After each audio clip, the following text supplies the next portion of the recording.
अच्छा, अब हम अपना चैप्टर 12 स्टार्ट करेंगे जो कि है इलेक्ट्रोस्टैटिक। अच्छा, इलेक्ट्रो का मतलब तो आप लोगों को पता है, इलेक्ट्रो का मतलब क्या है कि वो चीज जो इलेक्ट्रिसिटी से कोई ताल्लुक रखती है वो चीज क्या कहलाएगी? इलेक्ट्रो। ठीक है। स्टैटिक का मतलब क्या होता है? स्टैटिक का मतलब होता है कि वो चीज एक जगह पे रेस्ट पे है। स्टैटिक का मतलब क्या है? कि वो रेस्ट पे।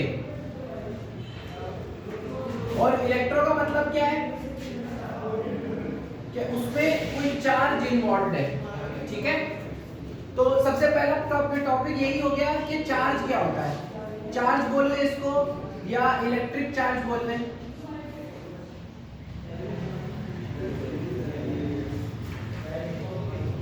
चार्ज या इलेक्ट्रिक चार्ज क्या होता है? ठीक है। कोई भी चीज जो है वो या तो नेगेटिव चार्ज पे होती है या पॉजिटिव चार्ज पे होती है। ठीक है। नेगेटिव और पॉजिटिव चार्ज का हमें पता कैसे लगता है कि जब उसमें फोर्स्ड इलेक्ट्रॉन ज्यादा हो तो जैसे फोर्स इलेक्ट्रॉन जिस चीज में ज्यादा हो वो नॉर्मली क्या होती है? नेगेटिव होती है। ठीक है। नॉर्मली क्या होती है? नेगेटिव है। फोर्स चार्ज का मतलब क्या है? E minus electron. ठीक है। इलेक्ट्रॉन होंगे ज्यादा किसी चीज में तो वो क्या कहलाएगी? पॉजिटिव या पॉजिटिवली चार्ज। इसी तरह अगर कोई चीज है जो E पॉजिटिव उसमें ज्यादा है या जिसको हम होल भी कहते हैं, ठीक है, तो उसको हम या दूसरे लफ्जों में फिजिक्स में बोलते हैं फ्री इलेक्ट्रॉन, यानी कि वहां इलेक्ट्रॉन नहीं है, फ्री इलेक्ट्रॉन है। ठीक है। टेस्ट इलेक्ट्रॉन नहीं है, फ्री इलेक्ट्रॉन एक्चुअली होती है। ठीक है। तो ये नॉर्मली पॉजिटिव होता है। अच्छा, ये मैं उल्टा लिख दिया, पॉजिटिवली चार्ज। इसका मतलब क्या है? नेगेटिवली चार्ज, क्योंकि इसमें नेगेटिव है। ठीक है। नेगेटिवली चार्ज और ये हो जाएगा पॉजिटिवली चार्ज। तो हमें क्या पता लगा कि ये कोई एक ऐसी चीज है जो इलेक्ट्रॉन्स के ज्यादा या कम होने पर डिपेंड करती है। ठीक है। तो इलेक्ट्रिक चार्ज हमारे पास क्या हो गया कि जब, अच्छा, इलेक्ट्रिक करंट क्या होती है कि जब यही चार्ज फ्लो कर रहा हो। ठीक है। लेकिन क्योंकि हम क्या पढ़ रहे हैं?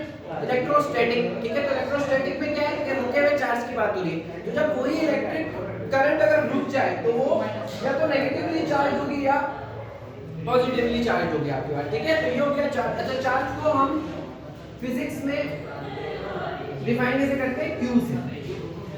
ठीक है। तो स्मॉल क्यू हो गया या लार्ज क्यू हो गया। ठीक है। नॉर्मली आपकी बुक में जहां पे भी चार्ज को यूज किया वो क्या यूज किया है?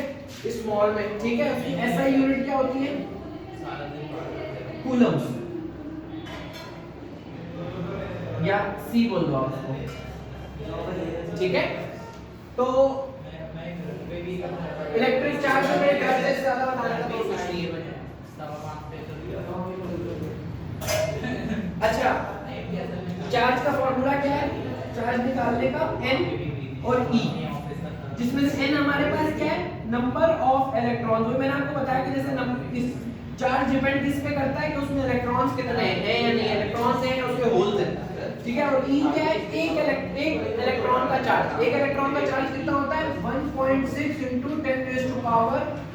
कितना होता है? 10⁻−19 कूलम। ये क्या है? एक इलेक्ट्रॉन का चार्ज है। ठीक है। अगर आपने टोटल चार्ज निकालना है तो आप देखेंगे कि उसमें कितने इलेक्ट्रॉन है? 3 इलेक्ट्रॉन है तो N3 हो जाएगा और इलेक्ट्रॉन का चार्ज तो वही रहेगा, तो 3। तो ये टोटल चार्ज की वैल्यू हो जाएगी। ठीक है। तो अगर आपको ये बताया गया कि कितने इलेक्ट्रॉन है और इलेक्ट्रिक चार्ज नहीं बताया, स्टैटिक चार्ज नहीं बताया, तो फिर आप क्या करोगे? इसको मल्टीप्लाई करोगे N से। ठीक है। और स्टैटिक चार्ज आप नॉर्मली कहां पे देखते हो? आजकल तो सर्दियां हैं, कभी ट्राई करके देखना कि जैसे कोई ब्लैंकेट होता है ना, ठीक है, ब्लैंकेट में कभी आप हाथ लगाओ तो वो टिट टिट टिट वो लाइट सी निकलती है। वो क्या होता है? असल में स्टैटिक चार्ज होता है। ठीक है। वो पॉजिटिवली चार्ज या नेगेटिवली चार्ज है। आपकी बॉडी उसके चार्ज के या तो दो चीजें होती हैं चार्ज में, या तो वो एक दूसरे को अट्रैक्ट करेंगे, ये अगली नेक्स्ट टॉपिक जो हमने पढ़ना है उसमें, या फिर एक दूसरे को क्या करेंगे? रिपेल करेंगे। और ये आपको पता है कि पॉजिटिव चार्ज हमेशा एक दूसरे को रिपेल करते हैं और ऑपोजिट चार्ज, सेम चार्ज एक दूसरे को रिपेल करते हैं और ऑपोजिट चार्ज हमेशा एक दूसरे को अट्रैक्ट करते हैं। ठीक है, तो ये हो गया आपका इलेक्ट्रिक चार्ज। इलेक्ट्रिक चार्ज के बाद नेक्स्ट चीज हमारे पास है कूलम्स लॉ। कूलम्स लॉ पढ़ेंगे तो चार्ज के बारे में और थोड़ा बेहतर कॉन्सेप्ट आपका हो जाएगा।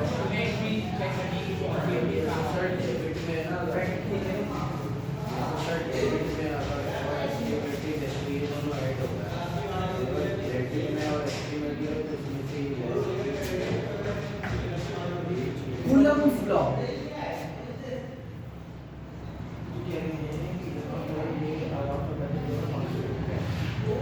कूलम्स भाई ने क्या लॉ हमें बताया कि जैसे लॉ ऑफ ग्रेविटेशन है ना, वो क्या कहता है कि जितने भी दुनिया में बॉडीज है मास m1 m2 वो एक दूसरे को अट्रैक्ट करती है किसी न किसी फोर्स से। इसी तरह कूलम्स लॉ क्या कहता है कि कोई भी दो चार्ज जो होते हैं, Q1 एक चार्ज ले लो आप और Q2 आप दूसरा चार्ज ले लो, ठीक है, ये दोनों चार्ज है तो ये किसी न किसी पावर से एक दूसरे को अट्रैक्ट कर रहे हैं अगर सेम है, ठीक है, और सॉरी अट्रैक्ट कर रहे हैं अगर ऑपोजिट है, और अगर सेम है तो एक दूसरे को क्या कर रहे हैं, रिपेल कर रहे हैं, लेकिन कोई ना कोई फोर्स लगा रहे हैं दो चार्ज आपस में एक दूसरे पे, ठीक है। अगर वो एक दूसरे की फील्ड में तो वो कह रहे हैं कि जितना ज्यादा चार्ज होगा उसका डायरेक्टली प्रोपोर्शनल फोर्स होगी। चार्ज ज्यादा होगा तो फोर्स ज्यादा होगी, चार्ज कम होगा तो उसकी फोर्स भी कम होगी, ठीक है। और इनवर्सली प्रोपोर्शनल किसके है ये, r के स्क्वायर के। r क्या है कि अगर चार्ज q1 ये है और चार्ज q2 ये है तो इन दोनों के दरमियान डिस्टेंस कितना है, वो चीज क्या है, r, ठीक है। q1 और q2 दोनों चार्ज के बीच में जो डिस्टेंस है वो क्या है, r। तो r का स्क्वायर जितना ज्यादा होगा, तो ये कॉमन सेंस से भी समझने की बात है कि डिस्टेंस जितना बढ़ेगा दोनों की फील्ड एक दूसरे से उतनी दूर हो जाएंगी। जब इलेक्ट्रिक फील्ड दोनों की एक दूसरे से दूर होगी तो उनके दरमियान फोर्स ऑफ अट्रैक्शन या रिपल्जन दोनों में से जो भी हो, फोर्स ऑफ अट्रैक्शन और रिपल्जन दोनों में से जो भी हो वो कम होगी जब डिस्टेंस ज्यादा होगा। और अगर चार्ज ज्यादा होंगे, ऑब्वियसली बात है, जैसे मैग्नेट को ले लो, अगर दो मैग्नेट है, बिल्कुल मैग्नेट वाला इसका हिसाब है, दो मैग्नेट है वो करीब रखे होंगे फौरन एक दूसरे को खींच लेंगे अपने पे, अगर दूर रखे हुए होंगे तो उनकी फोर्स इतनी नहीं होगी, खींच तो वो फिर भी मैग्नेटिक फील्ड तो उनकी है लेकिन वो इतनी ताकत नहीं है उसमें कि वो उसको खींच सके, तो इसका मतलब फोर्स कम है। अगर चार्ज या तो मैग्नेट बहुत बड़े बड़े, जैसे यहाँ पे बात हो रही है कि जितना ज्यादा चार्ज होगा उतनी ज्यादा फोर्स होगी, या फिर क्या दोनों का आपस में डिस्टेंस कम हो। तो हमें क्या पता लगा कि फोर्स किन चीजों पे डिपेंड कर रही है, दो पे, एक उसका चार्ज क्या है दोनों का, दोनों के चार्ज के प्रोडक्ट के ऊपर डिपेंड कर रही है, और दूसरा किस चीज के ऊपर डिपेंड कर रही है, तो उन दोनों के दरमियान डिस्टेंस कितनी है, ठीक है। तो ये बात हमारी जो लिखी हुई है ये क्या है, कूलम्स लॉ, ठीक है। इसकी स्टेटमेंट लिखी होगी, स्टेटमेंट इसकी क्या है मैं पढ़ के बता देता हूं कि the electric force between two static point charge, static point charge मतलब q1 एक जगह पे खड़ा हुआ है, q2 एक जगह पे खड़ा हुआ है, ठीक है। The electrical force between two static charge is directly proportional to the product of the magnitude of two charges and inversely proportional to the square of their separation, ठीक है। तो इसकी एक वर्डिंग ये है, इसके अलावा एक बुक में भी आपने लिखी, आपको दे सकते हैं डिफरेंट नोट्स में डिफरेंट इसकी वर्डिंग्स है, आप जिससे याद कर रहे हैं उससे याद कर लें, लेकिन इसका कॉन्सेप्ट यही है कि दो चार्जेस के मैग्नीट्यूड क्या होता है कि उनका अंदर चार्ज कितना है, वही बात अगर आसान लफ्जों में की जाए तो उनका चार्ज कितना है, तो जो उनका चार्ज है और उनके दरमियान कितना डिस्टेंस है उसके ऊपर डिपेंड करती है उनके आपस की अट्रैक्शन या रिपल्जन की फोर्स, ठीक है। अब जब हम इसको मैथमेटिकली देखें और हम इसका वो हटा दें तो ये बन जाएगा k q1 q2 upon r का स्क्वायर, जिसमें k क्या है, कूलम्स कांस्टेंट बोलते हैं इसको या कूलम्स लॉ कांस्टेंट बोलते हैं, कूलम्स का कांस्टेंट है k, ठीक है। और k की वैल्यू क्या होती है, एक मैथमेटिकल वैल्यू तो होती ही है, इसके अलावा इसकी वैल्यू ये होती है 4 पाई एप्सिलॉन नॉट, ठीक है। अच्छा अब इसको हम आगे लेके चलते हैं, इसी बेस पे एप्सिलॉन नॉट और एप्सिलॉन रिलेटिव का क्या फर्क होता है ये हम आगे अभी इसको बात करते हैं। असल में आपके देखो दो केसेस हो सकते हैं। पहला केस क्या हो सकता है कि ये वाला चार्ज और ये वाला चार्ज, जो दो चार्ज है इनके दरमियान में एयर है या फ्री स्पेस है, एक तो ये हो सकता है, दोनों की मतलब एक ही है, ठीक है। ये दो चार्ज है, दोनों चार्ज के दरमियान क्या है, फ्री स्पेस है या एयर है, ठीक है। और दूसरा सिनेरियो क्या हो सकता है कि दो चार्ज है और उन दोनों चार्जेस के बीच में कोई डाइइलेक्ट्रिक है या कोई कंडक्टर है या कोई इंसुलेटर, मतलब किसी भी किस्म का कोई मीडियम है। मीडियम बोलते हैं कि जिससे पास होते हुए फील्ड जा रही है, ठीक है। तो दो तरह के केस हमारे पास इसमें हो सकते हैं, या तो दोनों चार्जेस के बीच में Q1 और Q2 के बीच में फ्री स्पेस या एयर होगा, या Q1 और Q2 के बीच में डाइइलेक्ट्रिक या कोई मीडियम होगा, ठीक है। तो दोनों केसेस में हमारे पास फार्मूले में क्या चेंज आएगा? हां देखिए दो टॉपिक से हम साइकोलॉजी उसका था ना, सोशियोलॉजी का दो टॉपिक से आपकी आदत पड़ेगा, ठीक है बेटा। क्या बोलिए?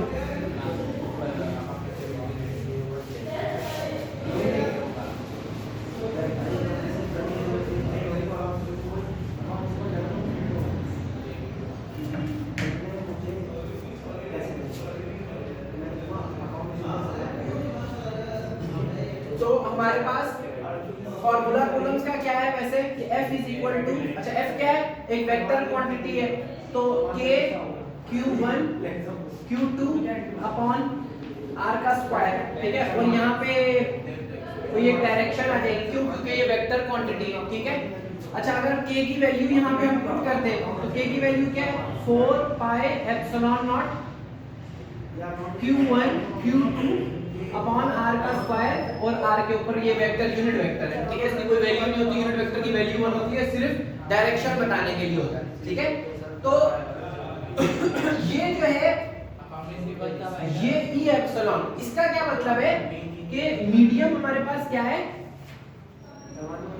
फ्री स्पेस या एयर। ये जो एप्सिलॉन नॉट है इसकी एक फिक्स वैल्यू है, ठीक है। एप्सिलॉन नॉट की वैल्यू हमारे पास होती है 8.85 into 10 raised to power, epsilon not की वैल्यू होती है 8.85 into 10 raised to power -12 coulomb square पर न्यूटन मीटर का स्क्वायर, ठीक है। ये क्या हो गया एप्सिलॉन नॉट की वैल्यू। इसी की बेस पे जब आप सॉल्व करते हो तो K की वैल्यू निकल आती है। K किसके बराबर होता है, जैसे हमने बताया K बराबर होता है फ्री स्पेस या एयर के लिए 1/4 बाय एप्सिलॉन नॉट के। तो आप एप्सिलॉन नॉट की वैल्यू जो आपने यहाँ है वो आप पुट करते हैं, 4 पाई से उसको मल्टीप्लाई करा के 1 से डिवाइड करते हैं, तो K की वैल्यू हमारे पास क्या आ जाती है 9 multiply by 10 raise to power 9, और इसकी यूनिट होता है हमारे पास न्यूटन मीटर स्क्वायर पर कूलम। तो K की वैल्यू एप्सिलॉन नॉट के साथ, एप्सिलॉन नॉट हमारा क्या है फ्री स्पेस या एयर, तो K की ये वैल्यू आती है। अब हम जो बात कर रहे हैं एक तो ये हो गया इसका, ठीक है, जो मैंने आपको बताया कि दो टाइप होते हैं, एक क्या होता है फ्री स्पेस, ठीक है। दूसरा क्या हो सकता है कि रिलेटिव हो, या उसका मतलब क्या है कोई मीडियम इन्वॉल्व हो चार्ज आपस में एक दूसरे को फोर्स लगाने में। तो मीडियम इन्वॉल्व होगा तो इसका मतलब क्या है कि आपके पास फार्मूला, अच्छा पहले मैं फार्मूला बता देता हूँ कि चेंजिंग क्या क्या है। अब ये पूरा जो हमने किया था ये किसके लिए था, फ्री स्पेस के लिए, ठीक है। जब किसी मीडियम की बात होगी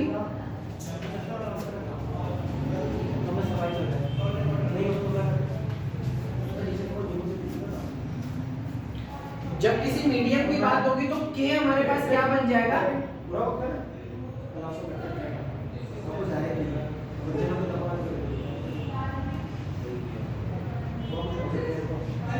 ठीक है। K हमारे पास क्या हो जाएगा 1/4 पाई एप्सिलॉन। पहले जो मैं इस साइन को एप्सिलॉन बोलते हैं, ठीक है। पहले जो मैं बोल रहा था उसमें एप्सिलॉन के बाद मैं एप्सिलॉन नॉट बोल रहा था। एप्सिलॉन नॉट और एप्सिलॉन में क्या फर्क है, जिसके नीचे ये जीरो टाइप बना हुआ है उसको हम बोलते हैं एप्सिलॉन और जीरो बोलते हैं नॉट, एप्सिलॉन नॉट। और अगर ये जीरो नहीं लगा हुआ तो ये क्या कहलाएगा एप्सिलॉन, ठीक है। और अगर एप्सिलॉन के नीचे r लिखा हुआ होगा तो ये क्या कहलाएगा रिलेटिव एप्सिलॉन। इसको हम इस तरह भी बोल सकते हैं कि परमिटिविटी इन फ्री स्पेस, और ये कहलाएगा रिलेटिव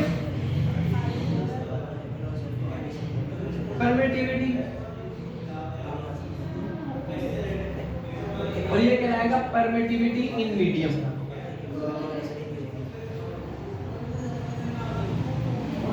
ठीक है, मीडियम में परमिटिविटी क्या होगी, एप्सिलॉन, और रिलेटिव परमिटिविटी मतलब उस मीडियम की परमिटिविटी क्या है, वो कहलाएगी ई आर, और जो फ्री स्पेस में है वो ई एप्सिलॉन नॉट कहलाएगी। ठीक है, अब एप्सिलॉन इसका आपस में रिलेशन क्या है कि ये बराबर होता है एप्सिलॉन नॉट डिवाइडेड बाय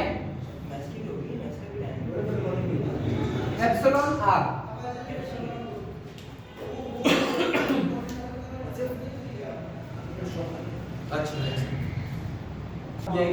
अच्छा, तो मैं आपको क्या बता रहा था कि हमारे पास एप्सिलॉन रिलेटिविटी जो है, रिलेटिविटी का मतलब क्या है कि वो किस मीडियम के अंदर से फील्ड पास हो रही है, फोर्स क्रिएट हो रही है, वो डिपेंड करता है, रिलेटिव हो गया उसके। ठीक है, तो ई रिलेटिव क्या हो गया, e epsilon upon epsilon naught. ठीक है, एप्सिलॉन क्या हो गया, permittivity in a medium, epsilon R के पास हो गया रिलेटिव परमिटिविटी, और एप्सिलॉन नॉट हो गया permittivity in a free space.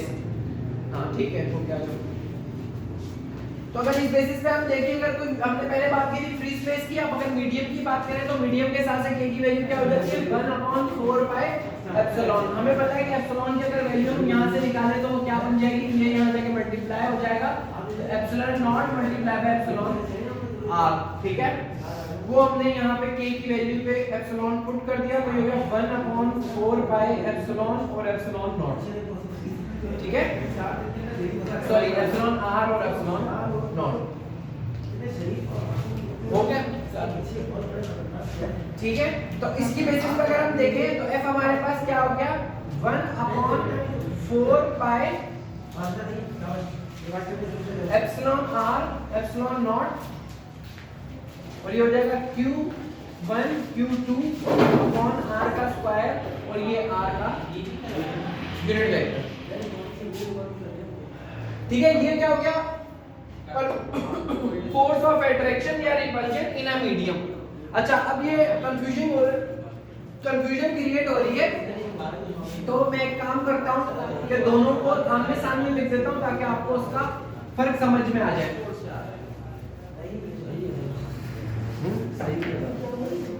नहीं, इसको मतलब मेरा कहने का ये है कि देखो जो नॉर्मल एफ है वो क्या हो जाएगा, कि Q1 Q2 अपॉन R का स्क्वायर। ठीक है, ये तो नॉर्मल f हो गया। अब अगर मीडियम है तो f क्या बन जाएगा आपका, 1/k की वैल्यू, या इसको इस तरह भी आप लिख सकते हो 1/4 pi epsilon not Q1 Q2 upon R का स्क्वायर। जब फ्री स्पेस है तब तो ऐसे ही रहेगा, जब मीडियम है तो क्या हो जाएगा 1/4 पाई, बस आपने चेंज क्या करना है कि एप्सिलॉन नॉट के साथ एप्सिलॉन आर भी लिखना है। ठीक है, एप्सिलॉन नॉट की वैल्यू तो नॉर्मल जो गिवन होती है वो जो आपको कांस्टेंट है, और एप्सिलॉन आर आपको गिवन होगा अगर ये आता है तो, इसका न्यूमेरिकल ही आता है नॉर्मली। इस पूरे टॉपिक से अगर देखा जाए तो ये एक न्यूमेरिकल इसका आता है, कभी ये वो भी नहीं आता। ठीक है, इसमें आखिरी वाले टॉपिक ज्यादा इंपॉर्टेंट है, जैसे इस चैप्टर में कैपेसिटर हो गया, कैपेसिटिविटी हो गई, या गॉस लॉ हो गया। गॉस लॉ हमेशा आता है इसमें, एब्सोल्यूट पोटेंशियल, वही मतलब वो इसके एब्सोल्यूट पोटेंशियल भी कैपेसिटर का देखना, मतलब इसमें कैपेसिटर का टॉपिक इंपॉर्टेंट है जो एंड में आएंगे, और दूसरा जो गॉस लॉ है वो बहुत इंपॉर्टेंट है, वो लॉन्ग में आता है, इस दफा आएगा भी लॉन्ग में, और वो भी यही कैपेसिटर पैरेलल में लगे हैं या सीरीज में लगे हुए हैं, मतलब बता रहा हूं कैपेसिटर का पूरा टॉपिक जो है वो ज्यादा इंपॉर्टेंट है इसमें। इससे नॉर्मली कभी आता है एक न्यूमेरिकल और नहीं आता, वो भी वो आपको बता देते हैं। 2 चार्जेस का वो एक बोर्ड में आया, वो ये 2018 में, वो मैं आपको करवाऊंगा अभी। फ्लक्स भी इतना इंपॉर्टेंट नहीं है, फ्लक्स कभी आता है स्मॉल शॉर्ट में, लेकिन बहुत साल हो गया नहीं आया। अच्छा, तो जो मैं बता रहा था आपको, ये क्या हो गया, 1/4 पाई एप्सिलॉन नॉट और एप्सिलॉन आर, आगे वही आ जाएगा Q1 Q2 अपॉन R का स्क्वायर और R ये।